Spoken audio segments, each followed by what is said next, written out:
Keranjang 11, A Bright at Night. Aku terbangun tengah malam, di tengah waktu yang serba lelap, terbaring, mata menatap langit-langit. Aku mau balik tidur untuk menghindari jalannya pikiran yang gundah, tapi mataku susah buatku pejamkan lagi. Benakku langsung mengawang pada kejadian tadi sore.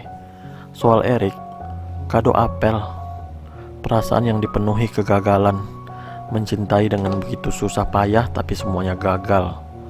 Aku tahu semua itu karena aku cowok yang jatuh cinta sama cowok. Pasti ini sebuah lelucon besar bagi banyak orang. Ini membuatku di satu sisi ingin sembunyi, di sisi yang lain ingin ditemui. Siapa sih yang mau hidup sendiri? Siapa yang mau selamanya memendam perasaan? Erik. Membayangkan saja susah, terlalu susah dan muluk membayangkan sosok cowok sempurna dia bisa suka ke sesama cowok seperti aku ini. Tapi gimana lagi? Harus kuapakan perasaan yang terlanjur tumbuh ini? Munafik kalau aku bilang gak pingin jadi pacar Erik. Tapi aku juga sadar kehidupan nyata itu seperti apa. Belum bilang cinta saja sudah diolok-olok. Memberi perhatian dianggap show off, berlebihan. Bagaimana aku bisa berterus terang? Andai saja dia itu ramah dan memperlakukanku tanpa membangun jarak, tanpa membangun dinding yang tebal, mungkin beban perasaanku gak akan seberat ini. Paling tidak, aku gak selalu jadi serba salah pada setiap hal yang aku lakukan demi dia. Pengalamanku sore tadi, waktu memberinya kado, sekarang membuatku semakin merasa kalau aku ini memang gak pantas buat dia. Lebih dari itu, aku merasa jadi orang yang layak dia benci. Aku cuma ingin ikut senang saja di momen ulang tahunnya. Tapi akhirnya tetap saja aku berujung pada rasa gelisah dan kesepian yang membangunkanku malam ini. Aku bangun dari rebahan, duduk di atas kasurku dan diam termenung. Terbesit melirik gitarku yang tersandar di tepi dipan. Kuraih, kudekap gitarku, mulai kupetik pelan-pelan.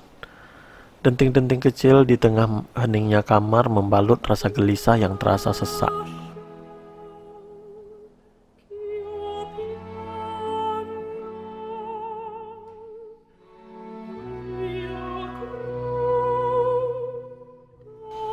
Aku mengecap satu lirik pelan-pelan hampir tak terdengar. Tapi kemudian aku segera terdiam lagi. Bukankah bersikap seperti ini malah akan membuatku tambah sedih? Tenggelam tambah dalam. Kuletakkan gitarku lagi. Sudahlah, jangan dibikin tambah sakit dengan nyanyi lagu sedih. Ku tengok ke arah samping, memandangi beberapa saat setengah berbaring kutopang kepalaku, menghadap seseorang yang sedang tidur di sampingku. Dennis tertidur pulas. Aku mengamati wajahnya yang mirip aku, tapi raut wajahnya tampak lebih lepas. Nggak ada garis gelap di bawah matanya. Nggak seperti mataku ini yang sering menyembunyikan masalah. Wajahnya kelihatan lebih damai. Bukan karena dia sedang tidur, tapi sepertinya apa yang ada di dalam dirinya memang lebih mengalir dibanding diriku. Mengalir lebih lepas. Dennis ini anak yang gak pernah kapok meski aku sering ketus padanya. Aku lagi bete, dia malah nyanyi. Dan entah kenapa lagunya sering mengena buatku. Seperti tadi, aku terus berbohong kalau aku sedang menangis, lalu dia terus menyanyi seolah tanpa beban, membuat perasaanku akhirnya ikut meringan dengan sendirinya. Dan aku bisa tertidur meninggalkan pikiranku yang kusut. Meski sekarang aku terbangun lagi, tapi ini justru seperti kesempatan bagiku buat bercermin pada saudara kembarku ini. Saudara yang jauh, sejak kecil kami dipisahkan dari keluarga ini. Tapi dia tetap berjalan dengan hidupnya yang mungkin lebih berat dariku. Kubayangkan saat dia harus hidup terpisah jauh dari orang tua, padahal waktu itu dia masih kecil. Ya, aku sendiri sekarang baru bisa berpikir lebih jernih bahwa aku ini hidup lebih beruntung. Aku hidup dengan papa dan mama yang selalu ada di sini. Biarpun mereka sibuk, tapi aku gak pernah kekurangan kasih sayang. Perasaanku ke Erik mungkin memang masalah penting bagiku, tapi harusnya aku juga nggak secengeng ini. Memang berat dan serba salah.